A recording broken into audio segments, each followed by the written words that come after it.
शास्त्र हो, तीन बात पर ही सारा संसार टिका हुआ है। ये कथा का भी मूल भाव है ज्ञान।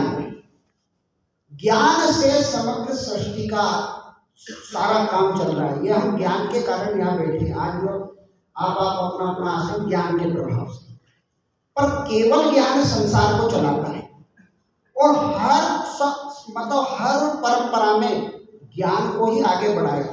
और ज्ञान में सद्ज्ञान अगर जुड़ जाता है, ज्ञान में सद्ज्ञान जुड़ जाता है, तो उस सद्ज्ञान के प्रभाव से मनुष्य अपनी धर्म की मर्यादाओं में बंध जाता है। और धर्म की मर्यादा में जब वो बंध गया तो कोई भी, जैसा जो कह रहे कि ये संरक्षण करना वो संरक्षण, अरे सद्ज्ञान से सभी संभव है।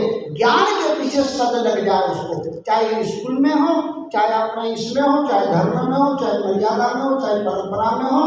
ज्ञान, केवल ज्ञान जिसको हो गया है वो अर्थोपार्जन और संसार का व्यवहार कर लेता है। लेकिन जिसको सद्ज्ञान की प्राप्ति हो गई है, जिसको वास्तविक ज्ञान हो गया है, वो अपने धर्म और इतिहास और जो भी अपन कहते हैं वो सद्ज्ञान के प्रभाव से हमारी संस्कृति में बन जाएगा।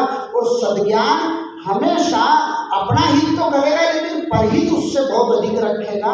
और कभी भी कोई किसी को वो प्राणी दुख ही नहीं देगा।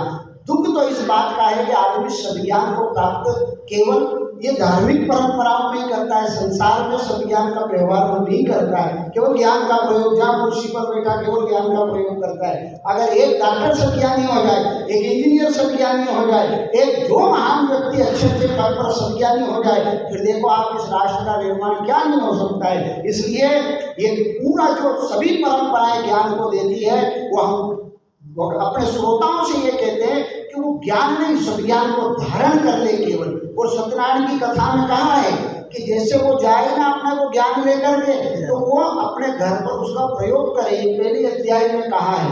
इसलिए ज्ञान का प्रयोग सद्ज्ञान में कर दिया जाए तो मैं कहूँ कि समग्र राष्ट्र सुख का अनुभव करेगा। भारत माता